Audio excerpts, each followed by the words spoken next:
How's it going, my fellow Titans? Welcome to a brand new Titans breakdown, recap, and review. Now, today, we are talking about episode 7, I believe titled 51%, which is very relevant to the Blackfire storyline that we got in this episode. But honestly, just looking back on it now, after just seeing the episode, I feel like it really is quite a fluid episode that delivers in every corner that I think a fan wants to see in Titans. Just because, you know, we got a lot of development in the main plot, we got a lot of cool moments with Oracle and stuff, we got a lot of reveals with Blackfire and the truth behind that, but also just the Titans action I feel is going to make a lot of people happy. But regardless, let's stop premising this and get on with the breakdown. I just want to thank every single Patreon member and channel member that I've got appearing on the screen right now for helping support the content. And hey, if you're interested in supporting the channel the extra mile like those guys did on screen, well, maybe check out the top pin comment in the comment section, which is my top pin comment. You can find links to my Patreon. You can also click the join button on this channel, but other than that, you can always give a like. That also very much so helps out these videos.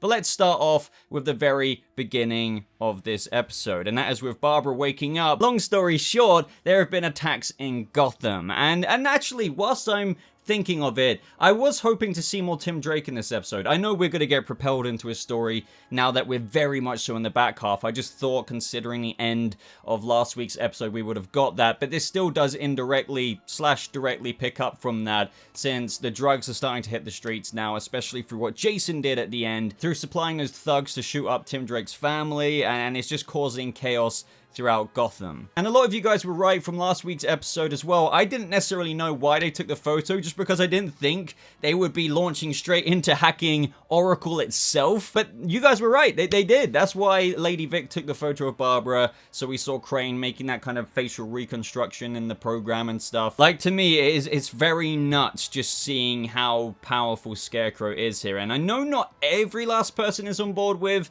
Vincent Kartheiser's Scarecrow. Remember what I always say about adaptation? Some people were like, oh, a stoner Scarecrow, yeah. Like, that doesn't really mean anything to me. Like, I don't see why Scarecrow can't be a bit of a stoner, if you know what I mean. Like, that makes no odds. I still feel like Vincent Kartheiser, especially in this episode, you know, when he was going to meet the mob and stuff, it makes you feel like, okay, this is a man. If you are to imagine a Batman kind of situation going on, this is a man who would be formidable as the Scarecrow up against a Batman, a Bat of Gotham, if you will. The fact that I'm believing that shows that Vincent Kartheiser, in my eyes and in my opinion, is very much so well cast, and I really do like this take. Now, in this next scene where Crane's, you know, making the image of Barbara's face so he can get access to Oracle, there's a little bit of a play between Scarecrow and Red Hood once again, because Jason feels like he's done like a half-decent job through causing this kind of chaos around Gotham. He thought that Scarecrow would be pissed. He acts like he isn't initially, and also they've kind of ruffled the feathers of the 5 crime families of Gotham, because the heads of the 5 families called an emergency meeting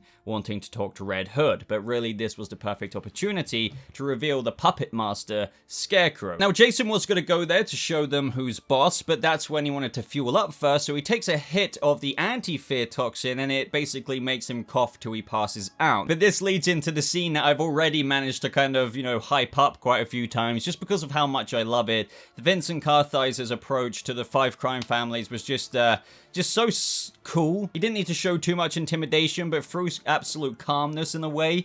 Everyone knows him by reputation already, and particularly that line where he says, guys, relax. If I was going to gas you, you'd already be laying on the floor, peeling your skin off and starting with your eyelids. You remember, right? So once again, going back to what I was talking about earlier, it's quite possible he's had a show of intimidation before with some of these crime families, and not all of them were gassed, but maybe they saw some of their lieutenants or something peel their eyelids off when they were experiencing the fear toxin, and my god, I would love to see that. And once again, I know this season with Jonathan Crane, and with all Factors Titans, everything is kind of pushed forward in the timeline a bit. Obviously, Batman's been Batman for a while, Robin's turned into Nightwing, so Scarecrow's been there, done that before, but I would love to see the fear toxin. I know it's become something new now, and he's got a whole new plan for Gotham, but oh, I really want to see the fear toxin. I want to see what the Titans iteration of somebody really going crazy with absolute fear would look like. Scarecrow reveals that his plan is to medicate the entirety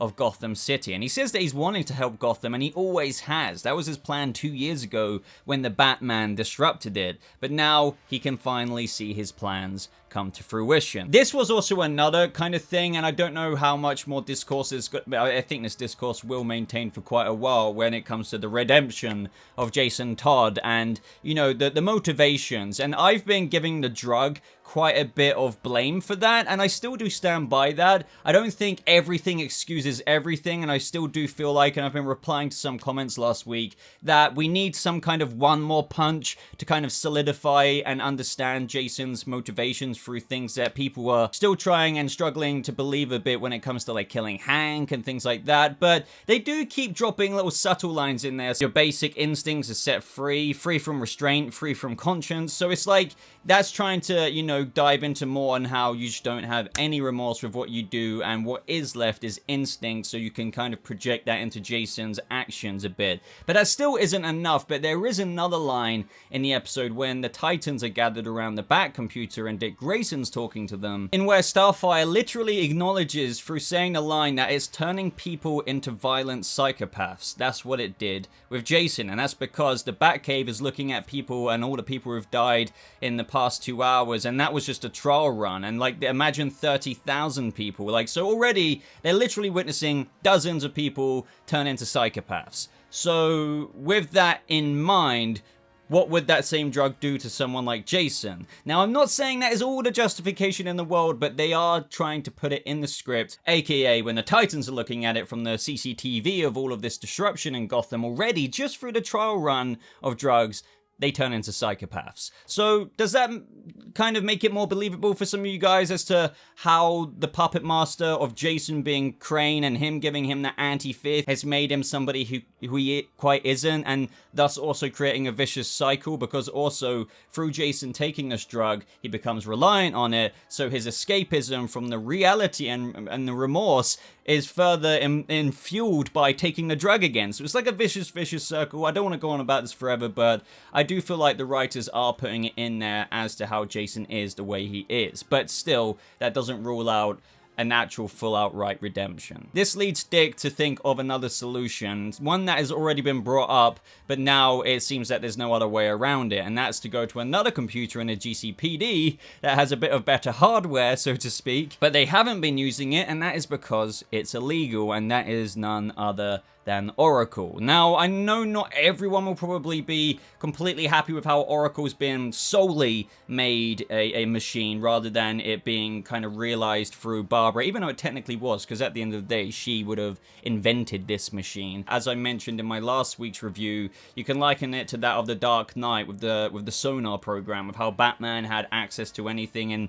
basically everything, and that's too much power for any one man to have, and they more or less came to the same conclusions with the Oracle AI that Barbara developed. Dick mentions to Barbara that the machine that Crane is using to multiply all of this, it has got a heat signature that the Bat computer cannot pick up, but Oracle will be able to, and then it gets into the whole, but like, you know, I put that away and never thought I'd use it again, unless there was something so horrible that, you know, we kind of had to, and, well, this is that situation. I like how Oracle had a teeny bit of a personality as well, you know, just saying sorry to hear about, you know, Jason Todd and Master Wayne's sudden disappearance and whatnot, but regardless, the power of Oracle was shown through when they issued the command to search for Jonathan Crane through, like, the public communications, and they couldn't find anything. So when they swapped to private, Barbara was initially hesitant on that, and hence the sonar thing that I keep bringing up about the Dark Knight. This goes through, and you hear all the voices through all the communications that are private in Gotham City, and you hear all kinds of different citizens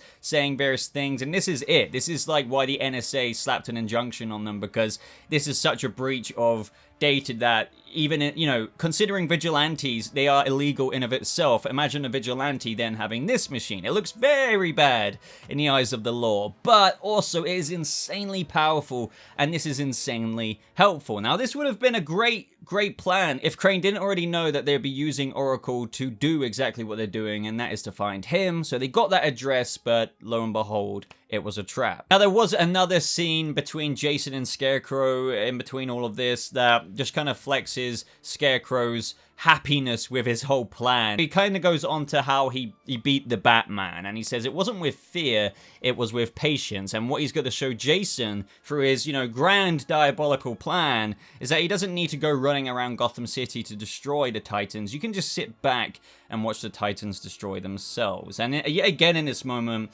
the camera tries very hard to show you that when Jason isn't drugged up, there's a tear rolling down his face. So when Jason isn't kind of doped up on the anti-fear stuff, all of the stuff that he's done is really rolling out. And you have to think this is going to amount up until a point of where he has a big breakdown. And that might be the one chance, especially with the seeds that they're sowing with Gar this episode. Another thing to address with that is Gar and Jason have been a bit of a pairing before. For example, Gar and Jason went to the tunnel where Jason got abducted by Dr. Light and Deathstroke. So you could say it's a similar thing that they're trying to go into there, and how Gar and Jason have a bit more of a relationship. Now, I absolutely loved the Blackfire and Corey scenes this episode because they went off on their own little thing. So Starfire takes Blackfire to Valeska Knox's house, and there's a bit of an exchange in the car. I also really like the poetic aspect of the line she gave to Corey with how Father used to say sometimes in life the right choices were only a little better than the wrong ones. The 51% rule. If your choice was 51% good,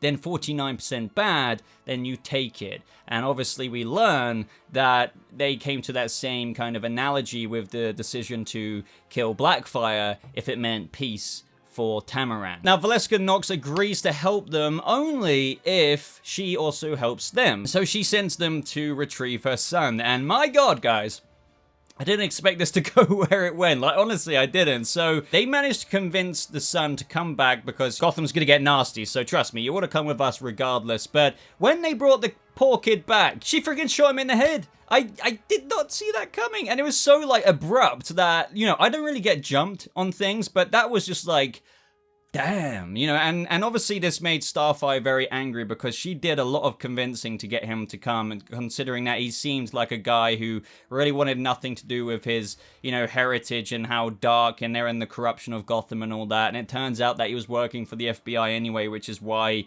she killed her son, which she says she had no choice. And it's just like, well, you could just stop being a crime-leading family member of Gotham. You could just stop. How about that? But no, she had no choice, so she had to kill him. But yeah, I've got a feeling, just trying to vibe this now, engage it now, that some people hate what Starfire did with how she killed Knox Valeska. I personally don't have an issue with it in this instance. I don't know. I feel like in this adaptation, with what happened with the sequence of events there, to me, it's like, okay, I get it, but I do completely understand how some people may have issues with, yeah, but Starfire, that I know from the comics, may want to apprehend this person and put them in jail and things like that, but like, I don't think the show has time to do things like that. But regardless, the one thing I was frustrated with is that she impulsively acted, and before she got the information out of her. Luckily, that guy came back in with the dogs, and then Starfire and Blackfire interrogated him to get some of the information about the location. And I also loved how Blackfire was just smirking so much in the background. But how about that line as well, where she, they're just like,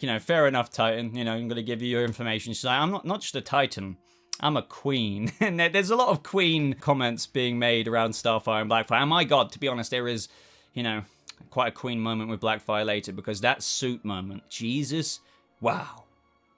But due to this rage that Corey is feeling right now, we have Blackfire thinking that this would be a good moment to try and, make Starfire realize the situation of what happened with her. And it's a really sad story that we've kind of briefly already been over in this video, but long story short, when she cut off communication and stayed on Earth after defeating Trigon, the people of Tamaran were really angry, because don't forget that Starfire was a royal born with the fire, really, next in line to the throne, and they were just not understanding why she wasn't returning. So they blamed Blackfire, then that she must have driven her away somehow so she could take the throne for herself. And as a result of that, there were riots, and they thought that by killing her, it would bring Starfire back. And in a way to restore the peace, Mum and Dad thought that, yeah, maybe we should give the people what they want. Yeah, I'm not sure I probably would have done the same thing as Blackfire, because she had no other freaking... That's the thing, she had no other choice. Like, what are you supposed to do if you're about to die? I also like how they didn't decide to add any more drama in this to kind of delay the resolution that they got to, because Corey just listened. She could have just thrown up some kind of farce or just be like, no, you're lying, and walked out or something, and I feel like a lot of TV shows could have taken that route, but no. she listened, and there was a lot of empathy there, I could tell. Now, of course, up next, we go to the location of where Oracle told Dick Grayson of where, you know, all the Scarecrow stuff was happening, and they go to that van. Now, this was in one of the promos, I believe, and it was kind of obvious what was going to happen, especially when it was laced with lead, so Superboy couldn't scan it. You know, there was a bomb inside, except this one was modified. I did feel bad for Superboy because he was engulfed in flame again, and you see the sad Superboy face. I like how he threw Dick Grayson out the way, but this is when the good guys realize that, oh crap, Crane is already in Oracle, so to speak. He has got access to Oracle, and in this moment, I just wrote down in my notes, like, this is such a good Scarecrow story. He is in control. Like, I know by the end, it really kind of goes a bit haywire for him, but just seeing him in this mode where he is kind of like truly the puppet master and he's got freaking control of a very OP AI, like, this is peak Scarecrow right now. And this is all still part of Crane's plan when Barbara literally says, Oracle, how do I destroy you? Because this is what he wanted. He wanted Titans to destroy themselves, and kind of step number one with that is through them deactivating Oracle, and that's why it kind of led into that little bit of debate between Dick and Barbara of how Dick felt like they could have still used Oracle to their advantage, even with Crane having access to it. And Crane probably knew that, but he still calculated that Barbara would have probably made the decision to deactivate the weapon overall, which is still probably a win for him, even though he had access. They could have still probably caused some trouble for Crane, but they played right into his hand through Oracle being deactivated. Now, this does make me wonder, is Oracle going to be used again? Because right now they have absolutely no access to it because of how, I guess it's... I mean, they didn't really definitively say, is it completely off forever? I mean, it's a pretty cool set. I can't imagine. I mean, maybe they did just build it for that, but maybe it will come back again. So after that little bit of drama between Barbara and Dick with disagreeing about the execution of Oracle, they realize that Crane doesn't kill randomly. So who is this guy? And what does Crane need now? And that is power, of course, because he'll need to pull a huge amount to run the machine. And yet also he will need someone to help find it, because obviously when you're drawing that much power, it will literally pinpoint to one location if you're not too careful. So they realize the guy is a foreman at Gotham Electric. Barbara and Dick go to the location to check it out, and the co-worker is dead, and they realize that it's basically, you know, 1% of power, but except it's being drawn from 50 substations. And all of it is going to the Conroy district, and Dick figures out exactly where Crane is after that call with Starfire and Blackfire, who got the information from the guy who came back in after walking the dogs, that Nox Valeska sent Crane a shipment of Freon, which is air conditioning cooler, and of course,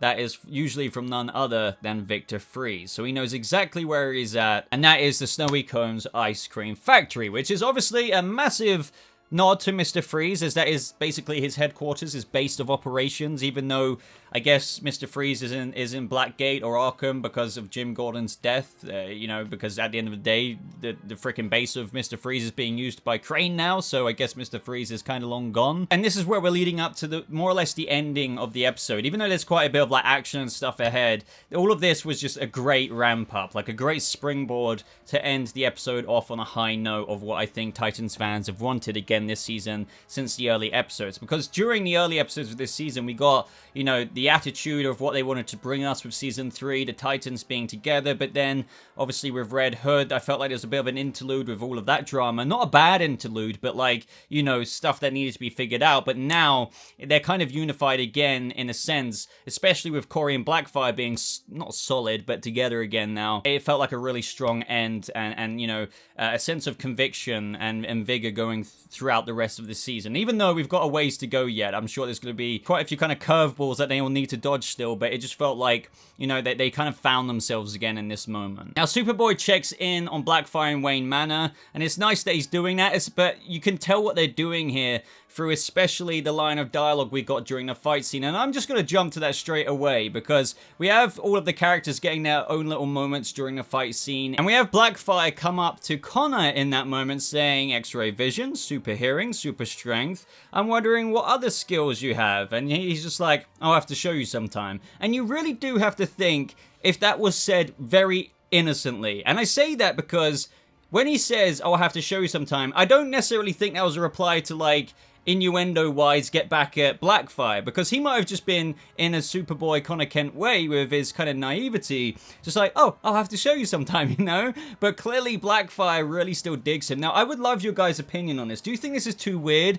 Because in Season 2, Superboy had the mental maturity of a toddler, and yet again, though, he does kind of grow at a rapid pace, especially through, you know, he's old already, and his brain development was young, but it's been propelled forward fast. Now, they haven't given a bunch of explanation to that, other than, obviously, him just reading and being super smart, flicking through manuals 1,000 miles per hour. But even in other iterations, Superboy, you know, being a clone, for example, in Young Justice, he is still kind of newbie in a way, and I believe he started dating, you know, Miss Martian, like, even when he was only a few months old as well in that iteration. Now, Blackfire is still a little bit different, but bottom line here, do you think it's still very weird, considering even though he's in an older body, that there's a younger mind in there? Or do you think that the maturity that it takes to grow in Superboy's mind can be done at such an accelerated rate that maybe it isn't weird? It depends what way you look at it. I think the show probably needs to give a line here or there that his mental age and maturity has grown a lot, albeit maybe still a bit naive, and then that will make it seem a lot less weird. Otherwise, I think people won't really be able to get over the idea that even though he's an older guy, in his mind, he's still kind of looking at the world through the eyes and mind of a child, perhaps. Now, winding back a second, before they actually suit up, I mean, Starfire's already suited up, but she decides to give Blackfire the chance, unlike her parents ever, you know, never really did, and that is through giving her her kind of wrist guards that, if you remember, Beast Boy actually collected all those episodes back where she was being kept kind of prisoner. And yeah, this was such a cool moment, because I've already shared with you that even though Starfire's suit is absolutely impeccable, there's something about the Blackfire suit, maybe just for it being a bit more simple, that appeals to me a lot more. It looks incredible. So the fact that I was rewarded through my preference of the Blackfire suit in such a cool transformation scene through the Tamaranian technology kind of, because I was thinking all those episodes ago, I was like, okay, Gar, but you know, her armor isn't just her wrist guards. But now it makes sense, obviously, with how it nanotech-wise just kind of engulfs her in her suit, and that was just incredible. They look, I can't, I'm speechless. I think that should say it all. I also love that kind of little Tamaranian salute Blackfire and Starfire give to each other, which leads us to the actual kind of warehousey kind of scene, which was just, it was great. It was absolutely great. It's what fans have wanted for a long time now. It was very obvious setup from the, you know, the mob bosses just saying things like, this is what we've been waiting for. If Crane can get the whole city hooked and we have the product, it's a new day. And she was like, you know, I'll believe it when I see it. And the other guy's like, you don't have to piss yourself. Didn't you hear? The bat left Gotham. And I was like, well, this is that moment where like a wingding comes in or something, and then lo and behold, a guy got grappled very viciously, like the grapple hook still goes into his back, and that's even when Jason's like, he's here. And then the combat ensues. I love how when the combat was unfolding, you have Crane just losing his mind, just like, no, like, this is not in his room for error. No margin of error can be made to this extent in his head, and that's why he's really losing control in this moment. I love how Starfire blasts the machine, and it just blows to smithereens. We have Beast Boy going ham, and I was thinking, like, really, look, I think Ryan Potter's choreography is amazing, but, like, again, where he doesn't transform into an animal, but at least they kind of gave him the ability to use his human form whilst making his hand into a freaking tiger paw, so it kind of packs that extra punch. I thought that was quite creative, but also some people might view that as a bit of a cop-out maybe as to why he didn't transform into an animal, but it's also like intelligently done because they give something new to it where he uses just his hand. Now Jason's like, it's all over. Jonathan Crane completely refuses to believe that, which is where he makes a getaway. I did think like surely somebody would be kind of on them about that. I was surprised that they managed to get away in a van like that, but to be fair, the Titans did have their hands quite full with all kinds of armed guards and whatnot, but there was a part of me that I was thinking, I don't know, just that the fact they got away, that surely Dick Grayson could have been there maybe when they were putting the key in the ignition. And yeah, it was just great, especially that lineup shot at the beginning. And we even had Superboy flexing his heat vision there. That is definitely like a screenshot to be taken, if you will, to have it as your desktop wallpaper. Now after this, meanwhile, we have the Titans in Wayne Manor celebrating with a beer. It's kind of that situation where it's almost, you know, like an episodic animated thing where the baddies got away, but they're still, you know, celebrating winning the battle, but not not the war, because they will get them, their tails in between their legs, so to speak. So it was nice seeing that dynamic of the family together. Barbara was sticking around for a beer. She said she was going, but I knew this would be the moment where they actually, from the teasers we've got before the season even released, that they would rekindle their romance. And as we all thought, when Dick last episode checked out her room, Barbara didn't want him to leave. He didn't want to leave. So now they're kind of going to cement that, and yeah. Let's just say they rekindled their romance. Now, some people may hate this because they wanted things to go more along the Corey route, but, you know, I'm a bit of a Barbara and Dick fan, so I like seeing, you know, Savannah Welsh's Barbara and Brenton Thwaites' Dick in this moment. They just look like a couple as well. I like to see it. The thing is, though, I wonder where this will go.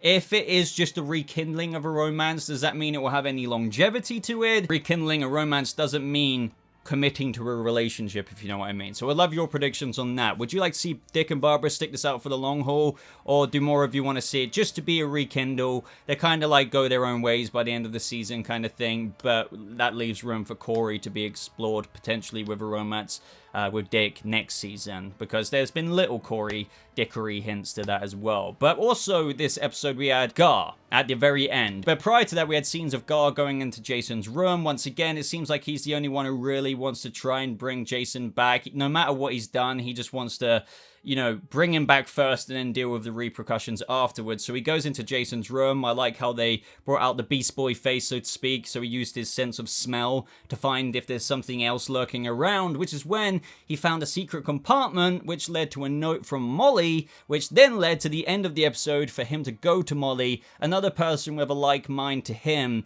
in trying to save Jason. And that is exactly what they're going to try and do. I feel like there might be this one moment where I wonder if Red Hood's got to get the drop on someone. Like, truly, like maybe another gun to the head situation with Dick Grayson. Maybe it isn't that, though. Maybe it's going to be with a citizen or somebody, like an innocent life who, Jason, if you pull that trigger, you really can't go back, even though a lot of people think he can't already after Hank. But let's just, you know, carry along with me here. Maybe with, you have Gar there and Molly together, you have that moment where Red Hood peels the helmet off and he's about to do it, but then he maybe breaks down. I don't know. It is cliche, predictable, almost tropey in a sense. And I'm not saying it is going to go there. This is just my speculation. But you have to think with what this is, you know, cooking up with Gar, Molly, Jason, especially when he's off the drug and feeling all of his feelings literally coming out. So he has to take another hit so he has all of that go away. And it just makes me feel like it's leading up to that moment where there's a precipice, a climactic moment that you have to reach Jason. And if you do, you might be able to get him back.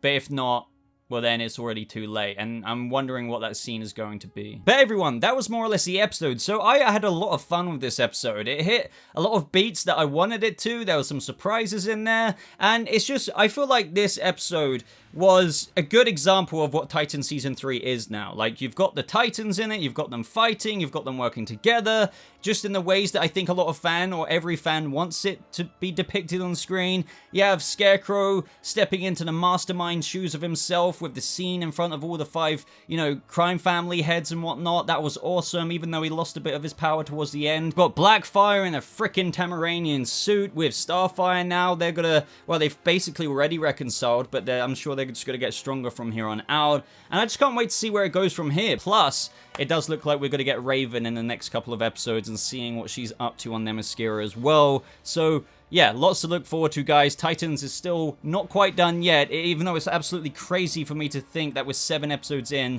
Obviously, that's because 3 episodes dropped at once when it first came out. But yeah, I'm going to shut up now, guys. So like this video if you did enjoy it. I'd really appreciate that. Subscribe if you aren't subscribed already. Check out all my links in the top pinned comment. If you want to follow me on Twitter, I do have a Discord server as well, where you can talk about Titans with me personally and many other Titans fans. But thank you so much for watching. I hope you all have a lovely rest of your day, and I'll see you fellow Titans in the next video. Goodbye.